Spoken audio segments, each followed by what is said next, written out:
I saw this story. Why did this story come out about O.J. Simpson calling you during the white Bronco chase? You've mentioned it a couple times, but it just came out again, I think, in Playboy. So, Oh, I didn't realize that. My subscription lapsed during college. So O.J. tried to. You're on the air. Were you hosting Yeah, the yeah. NBA Finals? I have told the story before, not often. Both ESPN and Dateline are doing 20th anniversary of this event specials, and they each interviewed me, and maybe something came out of that from the transcript or whatever. But I was hosting Game 5 at Madison Square Garden between the Rockets and the Knicks, and people may recall that part of the NBC coverage was a split screen, basketball on the one side and Bronco going down the highway on the other side. And many times I was transitioning between Marv Albert calling the game and Tom Brokaw, who was covering what he rightly referred to as an unfolding Greek tragedy on the other hand. And I found out subsequently, I didn't know it that night, but found out the one time I've spoken to O.J. since the murders, which was when I visited him at the L.A. County Jail in November of 1994, before the trial began. I think the trial began in January of 95. And you think about the strange circumstances. The late Robert Kardashian picked me up at the hotel, brought me to the jail. Al Cowlings was there, and it was me, Cowlings, and Kardashian visiting with O.J., and they explained that they had tried to call. They just brought it up in small talk, if you can have small talk in a situation like that, that O.J. had tried to call me from the back of the Bronco. He called my home number in St. Louis, and my son Keith, who then was 8, was with me at the Garden. And my wife and daughter were out. No one was home. There was no answering machine. As you know, I'm always behind the technological curve. So the phone just rang and rang. And then he tried the studio at 30 Rock, because the same studio where he was part of the NFL show was where we did the NBA show from. And there was no one there since we were doing it from the Garden. And an engineer picks up the phone and hears a voice say, "I got to speak to Bob Costas. He's not here." "Well, I have to speak to him." "Well, he's at the Garden." "Who's calling?" "O.J. Simpson."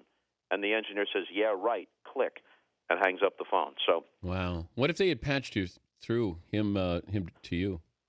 I think what would have had to have happened, and you just hope you would have had the presence of mind to do a decent job, is that on the one hand, you have to ask him all the pertinent questions. You don't know what his answers might be, but you'd have to ask him questions as gently as possible. At the same time, you couldn't deny that you were friends at that point, and you'd be trying to do the same thing that the police officials were doing. We've all heard the tapes. They're trying to convince him, "O.J., no matter what the situation is, think of your kids, think of your mom, put the gun down, surrender peaceably." Because at that time, we didn't know, whether he would blow his brains out in the back of the Bronco. They said he had a gun to his head. Or when he got to his driveway in Brentwood, those tense moments when he got out of the car, we didn't know if there'd be gunplay there, if the police would have to arrest him using force. As it turns out, he just gave up peacefully. But we didn't know how any of this would unfold. So I guess, it would have been a tightrope walk between interviewer, quasi-negotiator, and certainly friend at the same time. It would have been the all-time strangest, but it never happened. How weird was it to see him in prison? It was pretty strange. That's an understatement.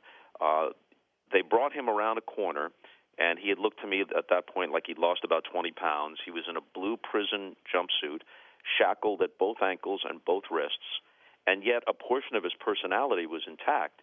So as he came around the corner with the guards flanking him and saw me sitting there behind a glass partition, the first thing he says, he kind of like shakes his body from side to side and goes, "Bob Costas," and then he sits down. And the way you shake hands is you put your hand up against the partition, and you match your hand. That's the equivalent of a handshake. And he insisted on his innocence and kept saying, "Bob, you know me. I'm a smart guy. If I was going to do something like this, would I be dumb enough to leave a glove behind? Would I be dumb enough to do this, this, and this?" And what I'm thinking is, look, once somebody murders 2 people, if in fact that's what happened, then all bets are off in terms of what your normal pattern of behavior would be. And I remember to everything he said, I simply said, "Well, you'll have a chance to tell your story in court. Your side will come out soon enough. I thought that was the only reasonable thing to say under those circumstances. Do you think he did it? Sure. Yeah, I don't think there's any doubt about it.